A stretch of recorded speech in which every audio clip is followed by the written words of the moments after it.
आराधना degree college की online class में आपका स्वागत है।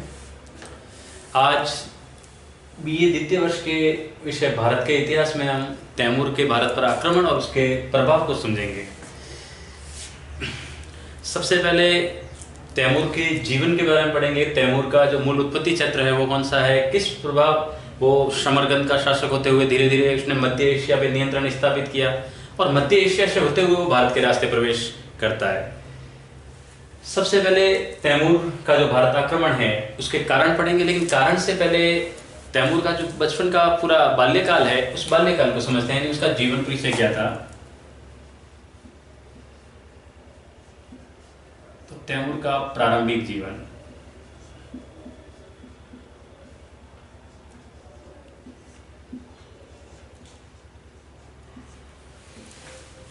अब तैमूर के प्रारंभिक जीवन के बारे में कहा जाता है कि तैमूर का जो जन्म था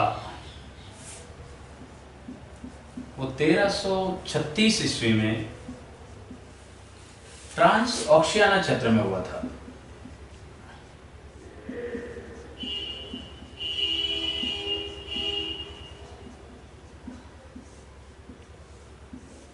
यानी इसका मूल उत्पत्ति स्थल था वो था ट्रांस ऑक्शियाना। अब 1336 ईस्वी में इसका जन्म हुआ। अब जिस जगह जन्म हुआ वहां तैमूर के ये लोग रहते थे वहां का जो कल्चर था वो कबीलाई प्रवृत्ति का था।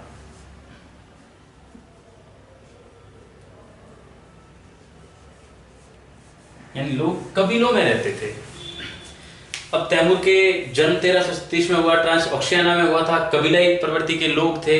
अब यहाँ क्या है कि हर कबीलों में मुठभेड़ आपस में हुआ करती थी। अब धीरे धीरे इन मुठभेड़ों के फलस्वरूप कहते हैं कि युद्धरत रहते थे ये लोग। अब इसी युद्धों के दौरान कहते हैं बचपन में ही जब ये युद्ध लड़ रहा था, एक भयंकर युद्ध हुआ, उस युद्ध में इसके क्या हुआ, टांग में तीर लग गया और टांग में तीर लगने के फलस्वरूप टांग विकृत हो गई। इसलिए कहते हैं कि तैमूर जो पहले तैमूर था वो अब लंगड़ा हो गया, तो अब वो तैमूर लंग के नाम से जाना गया। यानी तैमूर अब तैमूर लंग के नाम से प्रसिद्ध हुआ क्योंकि वो एक टांग से लंगड़ा था। अब तैमूर कहते हैं कि बचपन में साहसी भी खूब था, युद्धों से डरता था नहीं, साहसी प्रवृत्ति का आदमी था। तो कहते हैं इसने धीरे धीरे क्या कर दिया कि इसकी जो विस्तारवादी नीति थी ये साम्राज्यवाद का विस्तारक था। अब इसकी इस नीति के कारण इसने क्या कर दिया कि आसपास के कबीलों पर अपना प्रभाव जमाना शुरू कर दिया। अब कहते हैं कि घटना है 1370 की। अब 1370 से पहले क्या हुआ, किसी घटना में इनके पिता की मृत्यु हो गई और पिता की मृत्यु के बाद 1370 में ये जिस कबीले में था उस कबीले का नेता चुन लिया गया।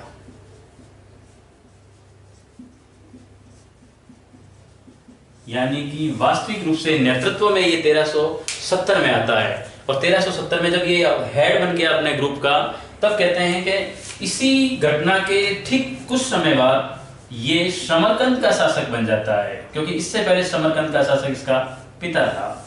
अब ये समरकंद का सुल्तान बन गया। बट समरकंद एक छोटा सा स्थान था। समरकंद के सुल्तान के रूप में उसकी ये इच्छा थी कि वो धीरे धीरे अपने आसपास के क्षेत्रों पर कब्जा करे, क्योंकि ये उसकी खुद की एक नीति थी, खुद की एक विचारधारा भी थी और दिमाग में एक चीज इसने पॉलिसी सेट कर रखी थी कि ये विश्व विजेता बनना चाहता है, यानी पूरे विश्व पर नियंत्रण करना चाहता था।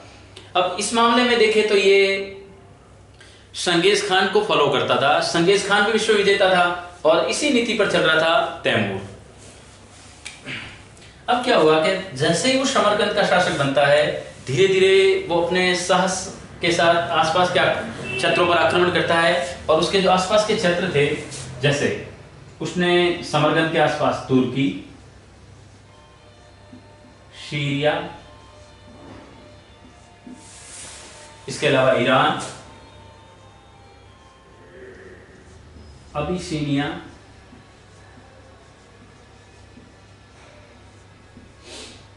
तुर्की, सीरिया, ईरान, अबिसिनिया, मध्य एशिया, एक प्रकार से पूरा उसके नियंत्रण में आ गया था और यहां तक कि वो अफगानिस्तान तक आ गया था।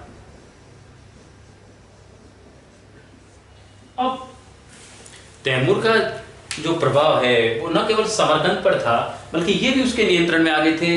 इतने बड़े भूभाग का वो कहते हैं कि लीडर बन गया था, सुल्तान बन गया था। अब जैसे जैसे वो इस स्थानों को जीतता जा रहा था, उसके अंदर साम्राज्यवाद की नीति की लालसा और बढ़ती जा रही थी। और इसी परिप्रेक्ष्य में जब अफगानिस्तान को जीता, तो उसके बाद में उसने फारस पर अधिकार कर लिया। अब फारस पर अधिकार करने के फलस्वरूप फारस उसके नियंत्रण में आ गया, और फारस के नियंत्रण में आने से उसके भारत पर आक्रमण करने की जो नीति थी, अब उसका जो प्रभाव था, कहते हैं कि वो अपना प्रभाव भारत पर भी बढ़ाना चाहता था। और अब स्वाभाविक भी था कि फारस की सीमाएं भारत से लगी हुई थी, तो अब उसने भारत पर आक्रमण करने की सोच ली। बट इसके पीछे भी कुछ, फारस पर अधिकार करने के बाद जब वो भारत पर आक्रमण करेगा,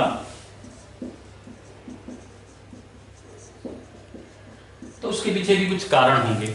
अब वो कारण को हम बारी बारी से एक एक करके समझेंगे, लेकिन फारस पर आक्रमण करते ही भारत पर आक्रमण करने के पीछे इसका एक तात्कालिक कारण भी जुड़ा हुआ था। अगर वो तात्कालिक कारण नहीं होता, तो हो सकता है तैमूर के आक्रमण के संदर्भ में ये भी हो सकता था कि तैमूर भारत पर आक्रमण कब करेगा, या इतना लेट देरी से होता या होता भी नहीं। तो ये चीज में जो तात्कालिक कारण है, वो तात्कालिक कारण बड़ा महत्वपूर्ण है, और उस तात्कालिक कारण के फलस्वरूप उसने तुरंत आदेश दे दिया भारत पर आक्रमण का। तो यहां से अब शुरू करते हैं हम भारत पर तैमूर के आक्रमण के कारण। एक बार नोट डाउन करना है तो नोट डाउन कर लीजिए।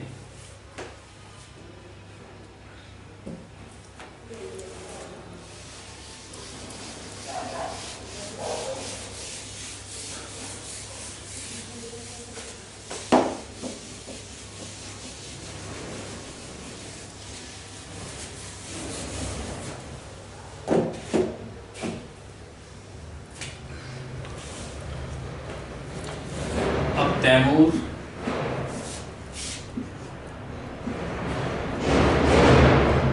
के भारत आक्रमण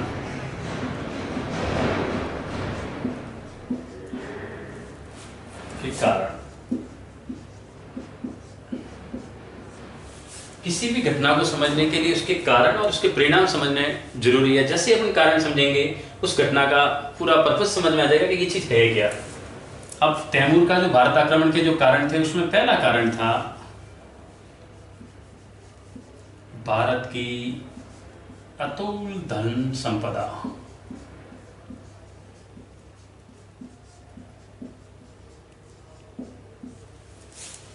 दूसरा कारण था उसकी साम्राज्यवाद की नीति।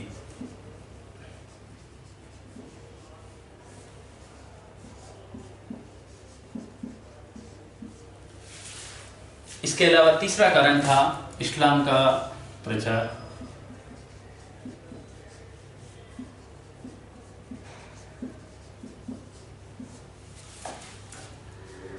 आगे और कारण में समझे तो वो काफिरों को समाप्त करना चाहता था, को समाप्त करने की नीति।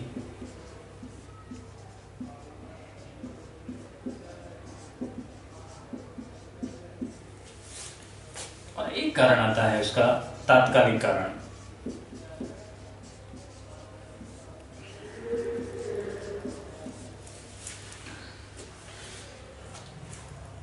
तैमूर का जो भारत आक्रमण है, उसका जो पहला रीजन था वो था भारत की अतुल धन संपदा। अब तैमूर के मन में एक दिमाग में ये चीज इच्छा हो गई थी कि तैमूर जिस प्रदेश का निवासी था, वहां अगर मुख्य भौगोलिक कारण देखे तो वहां की जो स्थितियां थी, जमीन बंजर थी, सुनसान थी, इतनी कोई धन संपदा नहीं थी। अब वो अपनी विशाल फौज के लिए धन भी चाहिए उसको, तो कहते हैं कि उसने इस धन के उद्देश्य के लिए, जो धन की प्राप्ति के लिए ही, इसका प्रथम उद्देश्य ही था भारत पर आक्रमण का, उसका धन प्राप्त करना। तो कहते हैं उसने भारत की जो अतुल धन संपत्ति देखी, उस अतुल धन संपत्ति को लूटने की प्रवृत्ति से वो भारत की ओर रवाना हो जाता है। दूसरी नीति थी उसकी साम्राज्यवाद की नीति। वो अभी अपन ने पढ़ा कि जब वो ईरान, सीरिया, इराक, मध्य एशिया, अबिसिनिया, अफगानिस्तान और फारस तक पहुंच गया, तो उसकी उत्कट इच्छा हुई कि वो भारत को भी अपने राज्य में मिलाए। तो इस साम्राज्यवादी नीति के कारण भी उसका भारत पर आक्रमण होता है। तीसरी चीज थी, इस्लाम का प्रचार करना चाहता था वो, हिंदुस्तान को पूरे इस्लाम में रंगना चाहता था। इस पर्पज से भी उसने हिंदुस्तान पे आक्रमण किया और काफिरों को समाप्त करने की नीति। अब देखो, इस्लाम में उस समय ये जितने भी आक्रमणकारी हुए, उनके मन में यही था कि काफिर वो हिंदुओं को कहते थे, यानी जो विधर्मी होते थे उनको वो काफिर के नाम से जानते थे। अब चूंकि वो हिंदुओं को समाप्त करके यहाँ भी मुस्लिम साम्राज्य की स्थापना करना चाहता था, तो इस काफिरों को समाप्त करने की नीति ने भी उसे भारत आक्रमण के लिए प्रोत्साहित किया। मेन कारण था उसका तात्कालिक कारण, क्योंकि ये सब कारण तो थे ही, लेकिन इस तात्कालिक कारण ने उसे भारत में प्रवेश करने के लिए मजबूर कर दिया। और वो तात्कालिक कारण था क्या? अब उस तात्कालिक कारण को समझे तो कहते हैं कि तात्कालिक कारण में उसका जो प्रथम कारण था, उसमें उस समय क्या था, भारत में एक स्थान है मुल्तान। मुल्तान का जो शासक था, उस मुल्तान के शासक की इसी समय अफगानिस्तान में एक पोस्टिंग की थी उसने अपने भतीजे पीर मोहम्मद की। यानी तैमूर का एक भतीजा था पीर मोहम्मद। उस पीर मोहम्मद की पोस्टिंग जब अफगानिस्तान में हुई तो उसी समय उसने मुल्तान पर आक्रमण कर दिया। और मुल्तान पर आक्रमण करने से उस राजा की और उसकी दुश्मनी थी, तो उसने आक्रमण किया।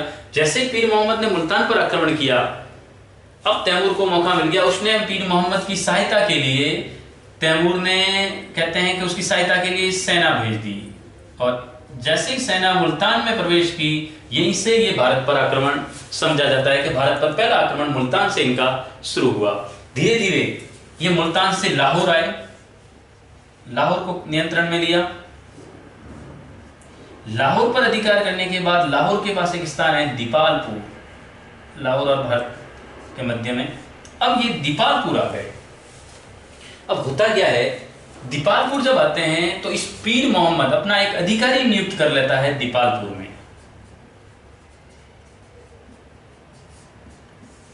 बट दीपालपुर के लोगों पर जब ये अधिकारी अत्याचार करता है तो दीपालपुर के लोग इस अधिकारी की हत्या कर देते हैं। अब जैसे ही इस अधिकारी की हत्या करते हैं, तैमूर नाराज हो जाता है कि उसके अधिकारी की हत्या, उसके आदमी की हत्या कैसे हो गई। तब कहते हैं कि वो दीपालपुर के लोगों को दंडित करने के लिए दीपालपुर प्रवेश कर लेता है। तब यहां से भयभीत जनता दीपालपुर से भाग करके सीधे भटनेर पहुंच जाती है। और भटनेर से तो अच्छी तरह से परिचित होंगे, ये राजस्थान का प्राचीनतम दुर्ग था, वर्तमान में से हनुमानगढ़ कहा जाता है। तो कहते हैं भरत पर भटनेर पर आक्रमण हो गया। और जैसे ही भटनेर पर आक्रमण हुआ, उस समय भटनेर का जो राजा था उसका नाम था राय दुलसन।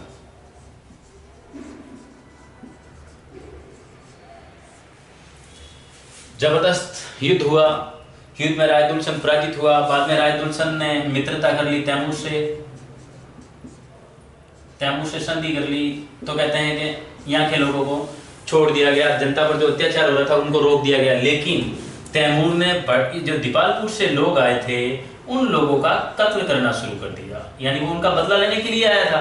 अब दीपालपुर के लोगों का जब कत्ल करने का आदेश दिया गया, तब क्या हुआ कि जो भटनेर के लोग थे, उन भटनेर के लोगों ने इसका विरोध प्रकट कर दिया।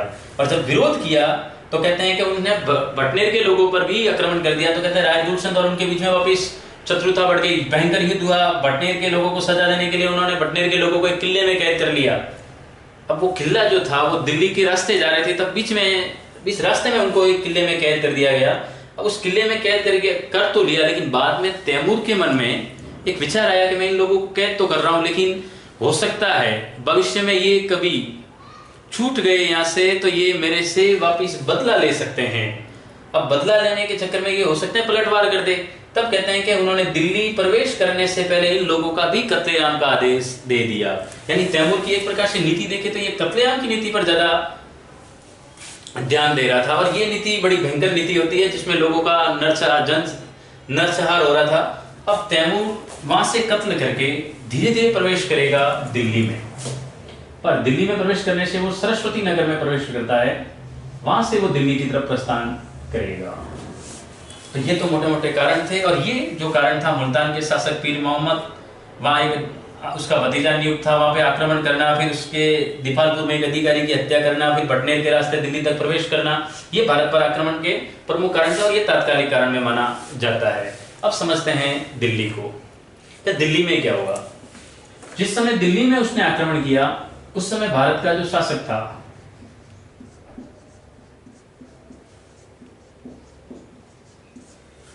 जो भारत का सुल्तान था, उस सुल्तान का नाम था मोहम्मद शाह। तुगलक वंश शासन कर रहा था और शासक का नाम था मोहम्मद शाह। अब जिस समय तैमूर ने भारत पर आक्रमण किया, ये बात 1398 की है, यानी दिल्ली पे जो आक्रमण हुआ या भारत पर जो आक्रमण हुआ तैमूर का, वो 1398 में हुआ था। अब 1398 का वर्ष है। इस समय तुगलक वंश अपने पतन की ओर था, और कहते हैं कि तुगलक वंश में जो पतन हो रहा था, उस पत्थर की जो ताबूत बना उसमें एक कील ठोकने का काम तैमूर के आक्रमण ने भी कर दिया। अब मोहम्मद शाह जो था वो बड़ा वैसे कमजोर शासक माना जाता है, लेकिन फिर भी जैसे ही दिल्ली में तैमूर ने आक्रमण किया, उसने सेना सहित युद्ध के लिए तैयार हो गया। सेना लेकर युद्ध भूमि में आ गया। अब जैसे ही ये सेना लेकर युद्ध भूमि में आया है, अब क्या हुआ, मोहम्मद शाह और तैमूर के बीच में एक भयंकर युद्ध हुआ। मोहम्मद शाह पराजित हो गया, वो गुजरात होकर के भाग गया। अब क्या हुआ कि जैसे ही मोहम्मद शाह भाग गया, अब तुगलक वंश का पतन निश्चित हो गया, और अब तैमूर है वो दिल्ली में प्रवेश कर गया। तैमूर का दिल्ली में प्रवेश, वैसे अगर देखा जाए तो तैमूर का जो भारत पे आक्रमण हुआ था वो दीपालपुर से पटनेर तक आया। ये घटना सितंबर की थी, सितंबर 1398 की। लेकिन अभी भी 1398 का वर्ष चल रहा है, तो इसका मतलब तैमूर का जब भी भारत आक्रमण पड़ा जाए तो वो 1398 याद रखना है।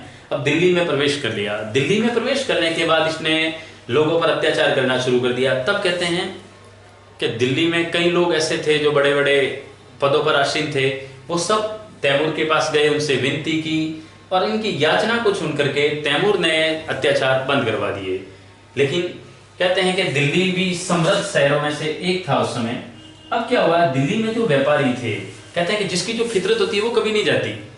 अब जो तैमूर है उसकी जो नीति ही थी लूट मार की नीति। लुटेरे थे, हिंदुस्तान में लुटेरों के रूप में प्रवेश किया। अब तैमूर जैसे हिंदुस्तान में आया है, अब लुटेरों की प्रवृत्ति लुटेरी ही रहेगी। तो दिल्ली में जब उसने अत्याचार करवाना बंद कर दिया, तो अब क्या, यहाँ के जो व्यापारी थे, उन व्यापारियों पर इसके जो आदमी थे वो दिल्ली में जब प्रवेश किए तो उन आदमियों ने व्यापारियों को लूटना शुरू कर दिया। इससे व्यापारी नाराज हो गए, वहां की जनता नाराज हो गई, और उन जनता ने जो लूटमार करने वाले लुटेरे थे कुछ लोग, उन सेनाओं के कुछ लोगों को उन्होंने मारना शुरू कर दिया। अब जैसे ही तैमूर के लोगों को मारना शुरू कर दिया, तैमूर नाराज हो गया, और अब तैमूर ने दिल्ली में कत्लेआम का आदेश दे दिया कि जनता का कत्लेआम कर दिया जाए। तैमूर, याद रखना, भारत में कुल 15 दिन रुका था। तैमूर 15 दिन तक दिल्ली में रुका था।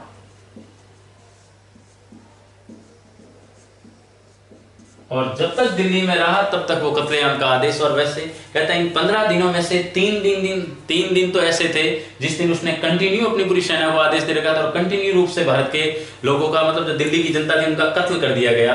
अब कहते हैं कि यहाँ 10,000 लोगों का एक साथ कत्ल हुआ।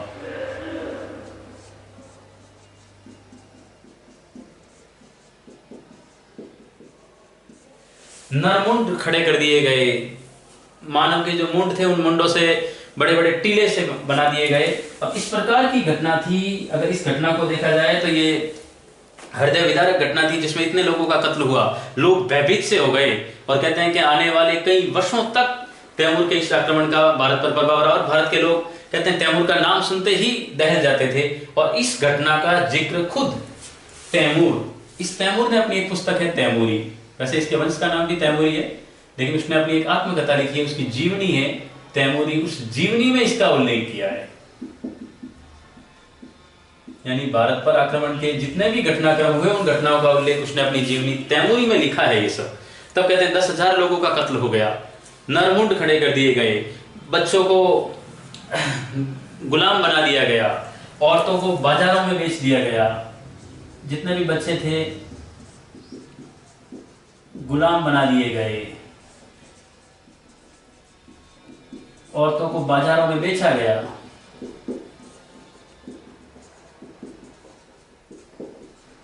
और तैमूर ने जाते जाते कहते हैं कि अपनी पुस्तक जो तैमूरी थी, उस तैमूरी में यहां तक उल्लेख किया है कि भारत से जब तैमूर गया तो उसके हर आदमी के साथ में हिंदुस्तान से 50-50 गुलाम थे।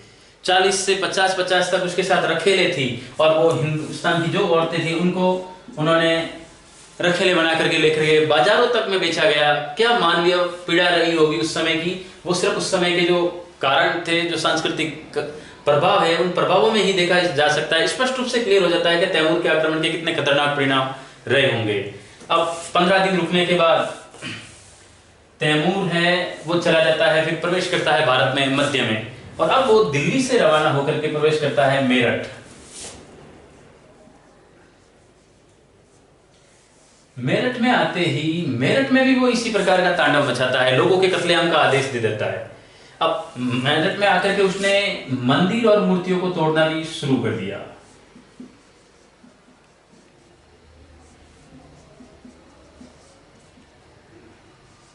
मंदिर मूर्तियां तोड़ दी गई। अब मेरठ के बाद ये सीधा अगला स्थान इसका रहता है हरिद्वार।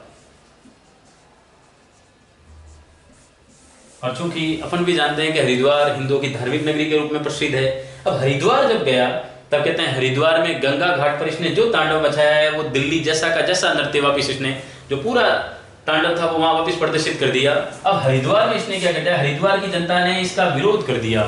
तब कहते हैं कि गंगा घाट पर लाइन में लगा लगा करके लोगों का कत्ल कर दिया, और यहाँ भी नरमुंडों की टीले के टीले बना दिए गए। दूसरी चीज, यहाँ गंगा घाट पर गो हत्याएं भी की गई। कत्लेआम तो हुआ मानव का, गो हत्या का भी इसने आदेश दे दिया। तो कहते हैं इस प्रकार ये दिल्ली, मेरठ, हरिद्वार, इससे पहले सरस्वती नगर, भटनेर, दीपालपुर और मुल्तान, इन सब जगहों पर आक्रमण करते हुए तांडव मचाते हुए प्रवेश किया था, और वाया कश्मीर होकर के ये वापिस अपने मूल स्थान की ओर बढ़ जाता है। अब तैमूर तो भारत आया, भारत पर आक्रमण करके चला गया, अतुल धन संपत्ति लूट करके चला गया, लेकिन इतने लोगों को मारा गया, धार्मिक रूप से भी लोग परेशान हुए। तो कहते हैं कि इसके तैमूर तो अपनी जगह मूल जगह चला गया, लेकिन भारत पर इसके परिणाम थे वो बड़े दुर्गामी सिद्ध हुए, और दुर्गामी रूप में भी 4-5 कारण ऐसे थे इम्पैक्ट इसके, जिसको लेकर भारत आने वाले कई वर्षों तक प्रभावित रहा। और अब उसके जो कारण थे, उसके जो प्रभाव पड़े आक्रमण के, उन प्रभावों को समझते हैं। इससे पहले एक बार स्क्रीनशॉट लेना है तो ले लीजिए।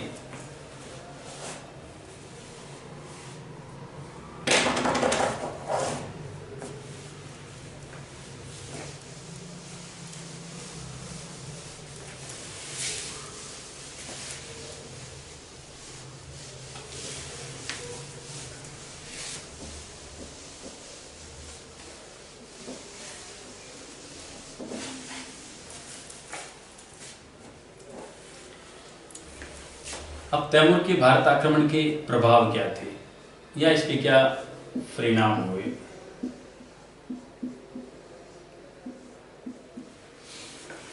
अगर मोटे रूपों में देखा जाए तो राजनीतिक प्रभाव,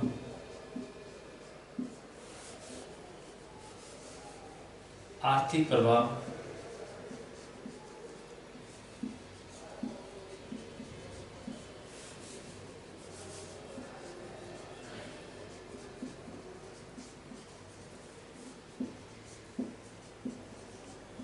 सामाजिक प्रभाव, और अंत में एक पढ़ते हैं सांस्कृतिक प्रभाव।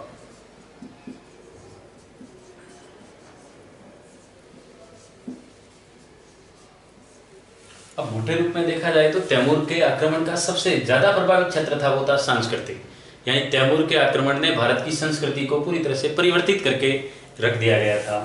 अब सबसे पहले राजनीतिक प्रभाव। अब राजनीतिक प्रभाव में देखें तो इसका इतना बड़ा परिणाम हुआ कि इसके बाद तुगलक वंश का पतन ही हो गया। तो कहते हैं तुगलक वंश के जितने पतन के कारण हैं, उन तुगलक वंश के पतन के कारणों में एक बड़ा प्रभाव था तैमूर का, यानी तैमूर का जो आक्रमण था उसने तुगलक वंश के पतन में बड़ी महत्वपूर्ण भूमिका निभाई। और उस समय चूंकि राजनीतिक रूप से भी शून्यता की स्थिति आ गई थी, यानी राजनीतिक क्षेत्र में भी शून्य पैदा हो गया था। अब जो भी राजतंत्र में राजा के लिए तैयारी कर रहा था या जो राजा बनने की स्थिति में था, उसके अंदर भी इसके आक्रमण का बड़ा भयभीत प्रभाव था, यानी इतने भयभीत से लोग हो गए थे कि हर कोई इस स्थिति से हटना ही चाहता था। तब कहते हैं कि भारत में राजनीतिक शून्यता की स्थिति आ गई थी तैमूर के आक्रमण में। इसके बाद अगर देखा जाए तो आर्थिक प्रभाव। अब आर्थिक प्रभाव में यदि इसको पढ़ते हैं तो आर्थिक प्रभाव तो सबसे बड़ा कारण था कि पहला कारण ही तैमूर का भारत पे जो उद्देश्य था आक्रमण करने का, वो पहला उद्देश्य ही ये था कि वो भारत की धन संपदा लूटना चाहता था। और कहते हैं जब वो भारत से गया तो अतुलनीय धन संपदा लूट के गया था और भारत की आर्थिक स्थिति बिल्कुल तहस नहस करके चला गया था। तो आर्थिक प्रभाव भी पड़े उसके। सामाजिक प्रभाव बढ़े तो ये बड़े ज्यादा इफेक्ट हुए। सामाजिक जो प्रभाव है उसमें सबसे ज्यादा चीज ये हुई कि भारत में कई जगह इतने, जैसे दिल्ली, मेरठ, हरिद्वार, बटनेर, सरस्वती नगर और इसके अलावा अगर देखा जाए तो लाहौर और कुछ हद तक मुल्तान में भी ऐसी स्थितियां थी कि जब वो कत्लेआम के आदेश पे था तब भारत में ऐसी स्थिति, कहीं तो गांव के गांव खाली हो गए, सामाजिक रूप से पूरी समाज की स्थिति, समाज भी जन शून्य की स्थिति में आ गया। अब जब वो 15 दिन तक रहता है और उसमें कत्लेआम तो करता ही है, लोगों को मारता है, लेकिन 3 दिन तो उसने दिल्ली में ऐसे तांडव नचाया था जैसे सिर्फ एक ही काम था उनकी सेना का कि जितने लोग हैं उन लोगों का कत्ल कर दिया जाए। तब आप एक कल्पना भर कर लो कि उस समय कितनी खतरनाक स्थिति हुई होगी सामाजिक क्षेत्र में। लोगों में मतलब कहते हैं कि पुरुषों की तो भारत में बिल्कुल कम हिस्ट्री आ गई थी। कुछ घर तो ऐसे थे कि उसमें घर में कमाने वाला भी आदमी नहीं रहा था। बच्चों को यतीम बना लिया गया, गुलाम बना करके साथ में लेके गए, औरतों को बाजारों में बेचा गया, रखेले बना करके साथ में ले गए। तो कहते हैं सामाजिक रूप से बड़ा भयंकर प्रभाव पड़ा था भारत पर। अंत में अपन पढ़ रहे हैं सांस्कृतिक प्रभाव। अब देखो, तैमूर जहां से आया उसके कल्चर को वो फॉलो कर भारत में करना चाहता था। अब क्या कर रहा था कि भारत के लोगों पर जब वो अपना कल्चर थोप रहा है, वो खुद जिस उद्देश्य से आया था उसका एक ही एम था और वो था भारत पर इस्लाम का प्रभाव जमाना, काफिरों का वध करना। तो कहते हैं कि जब वो इस्लाम का प्रभाव जमाएगा तो भारत में जो संस्कृति है वो पूरी तरह से परिवर्तित हो जाएगी। अब इसके आक्रमण के परिणाम इतने खतरनाक हुए कि भारत के लोगों में एक डर सा हो गया। हिंदू लोग जब उनकी लड़कियों को, स्त्रियों को उठा करके लेकर के जाने लगे ये मुसलमान, तब क्या हुआ कि भारत में एक नई प्रथा शुरू हुई और वो थी बाल विवाह। यानी कम उम्र में ही अब लोग अपनी लड़कियों की शादियां करने लग गए। लेकिन कहते हैं कि ये जो विषय आया है ये विषय भी बड़ी मजबूरी में आया है। अब लोग अपने लड़कियों को उनकी रखेले बनाने से या वो आकर के लूट के चले जाए, इससे बेटर है कि वो कम उम्र में ही लड़कियों की शादियां करने लग गए। तो बाल विवाह जैसी एक कुप्रथा ने जन्म ले लिया। इसका मतलब सांस्कृतिक रूप से प्रभाव तो पड़ा। अब नो डाउट भारत में पर्दा प्रथा, घूंघट प्रथा इससे पहले भी शुरू हो सकती है, लेकिन इसको अगर मजबूती मिली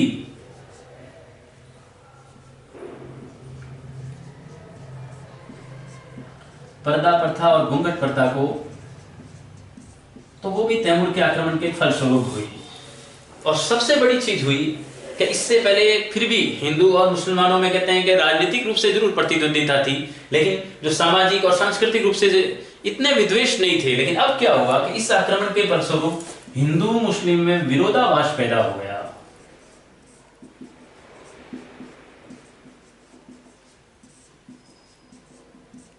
हिंदू मुस्लिम में तनाव, टेंशन यानी विद्वेष पैदा हो गया। अब विद्वेष की स्थिति आ गई, तब कहते हैं जब द्वेष की भावना आएगी तब सीधी सी बात है नफरत पैदा होगी। और नफरत जब पैदा हो रही है तो हिंदू और मुस्लिम शांति से नहीं रहेंगे। शांति से नहीं रहेंगे तो हो सकता है एक दूसरे के कल्चर को प्रभावित जरूर करेंगे वो। तो इस प्रकार सांस्कृतिक प्रभाव भी बड़े भयंकर रूप से हुए। अब तैमूर का आक्रमण अगर समझा जाए तो उसके कहते हैं कारण पड़े, घटनाएं पड़ी और प्रभाव तो इतने इफेक्टिव हुए कि आने वाले 40-50 वर्षों तक भारत के राजनीतिक क्षेत्र में, सामाजिक क्षेत्र में, आर्थिक क्षेत्र में और सांस्कृतिक क्षेत्र में इतने भयंकर परिणाम हुए कि लोग उसको आने वाले 40-50 वर्षों तक तैमूर को भूल नहीं पाए। तो एक लंगड़ा व्यक्ति भारत में आया और उसने इतने खतरनाक परिणाम देकर के चला गया जो इतिहास में तैमूर लंग के नाम से जाना गया। आज की क्लास में इतना ही। बाकी कल बीए द्वितीय वर्ष के दूसरे टॉपिक के साथ वापस आएंगे। धन्यवाद।